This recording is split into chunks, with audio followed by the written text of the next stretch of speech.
The shirt is rose, not pink. So stupid.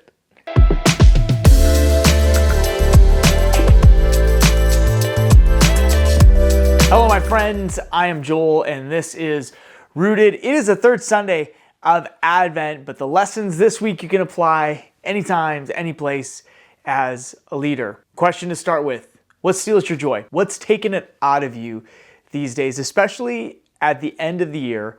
There's probably a lot of things you've got on your mind. Maybe you are closing up projects. Maybe you are thinking about wrapping up some budget things or financials for next year. Maybe you are just burnt out and ready to be done and cross the finish line. And if you work in the church world, you know that there's actually a huge thing called Christmas that you've got to get through before you get a little bit of rest at the end of the year, and then we start it all over in January. So what's stealing your joy these days? What is making you tired and exhausted? Believe it or not, joy, I think, is one of the hallmarks of a leader. And this week is all about joy, and we hear it specifically in the second reading as St. Paul tells the Philippians to rejoice always. In fact, he says, I'll say it again, rejoice. You've got to remember, St. Paul is talking to a group of people that doesn't always have a whole lot to be joyful about.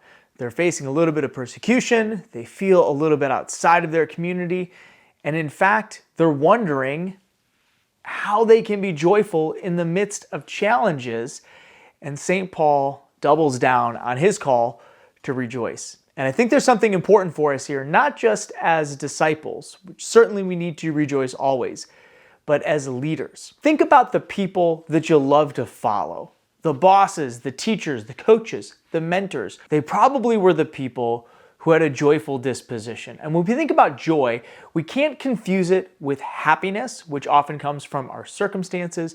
We can't confuse it with feeling good, which is often a fleeting emotion. Joy is something much deeper. It's this internal disposition that allows us to keep our mind focused and, more importantly, to remain at peace. That's why, as St. Paul goes on, he gives some qualifications to what this joy means, to not have any anxiety. But why don't we have any anxiety at all? Because we're remaining rooted in prayer and thanksgiving.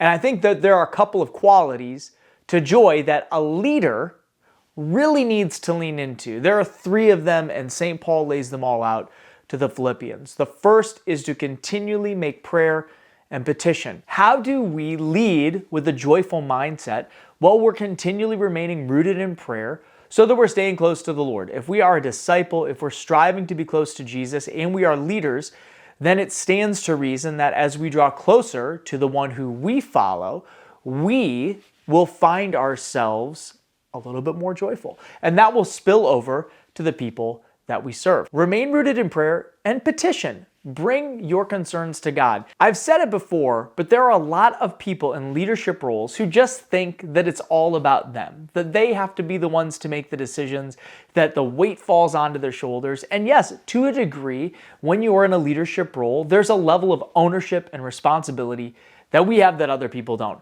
But that doesn't mean we can't take those things to a higher power to bring our petitions to God. And there are a lot of leaders who just don't. So that's the first place where we stay joyful, prayer and petition. The second is in thanksgiving. Take time to give thanks to God for the good things that He has brought. Everybody's personality is a little bit different here. As for me, I find myself moving from one really good thing just on to the next thing. I don't always take time to stop and bask in God's glory, in the blessings of that thing, and to give thanks. And that's a necessary part of leadership. We have to take time personally to give thanks to God, and we have to take time collectively to give thanks to God for the good things that are happening, the good things that God is doing. If you are in a leadership role and you are not taking time to gather around with the people you serve and the people you work with and to really celebrate the good things that are happening, you're falling short. If you work in a church role, this is even more true, because not only should you be bringing people together to be thankful for what has happened, but you should be bringing people together to give thanks to God. The third place where a leader finds joy is in radical trust. Radical trust comes from that prayer and then thanksgiving, because it's remembering that regardless of what happens, if I'm bringing my leadership, if I'm bringing myself, if I am bringing my petitions to the Lord, I can ultimately trust that God is going to guide me through any situation and any circumstance. What does that produce? It produces joy and peace. I asked you to think about those leaders that you loved to follow. They probably were joyful people. There was an air about them that just they loved what they did. And yeah, that's part of it. But they also just felt peaceful. That peacefulness is what joy produces.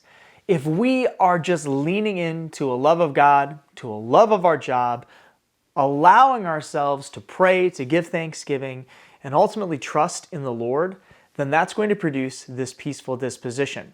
And that's necessary as a leader, because there are times when adversity comes. If you have a person who is constantly doom and gloom, who seems like they hate their job, they hate their life, they hate the fact that they're a leader, and every crisis becomes a catastrophe, nobody wants to follow that person. And maybe they stay in a position of leadership for a while because they're really good at what they do. Maybe they bring some skills that no one else has. Maybe they're in an appointed role where you have to follow them, like a pastor or a priest or somebody who's been given a role by a board of directors and you have no control over that. But the truth is that leaders like that don't last because leaders like that lose followers. So if you want to be a leader worth following, it's about having that joy that can only come from prayer and petition, from thanksgiving, and ultimately a radical trust in the one who we follow. That is what it means to be a leader. And as we reflect on joy, I want you to go live it. Just a couple of weeks till Christmas. Get your final Christmas gifts. Get them all in and take a little bit of time to rest and relax and to rejoice for the good things God has done, is doing, and will do. See you next week.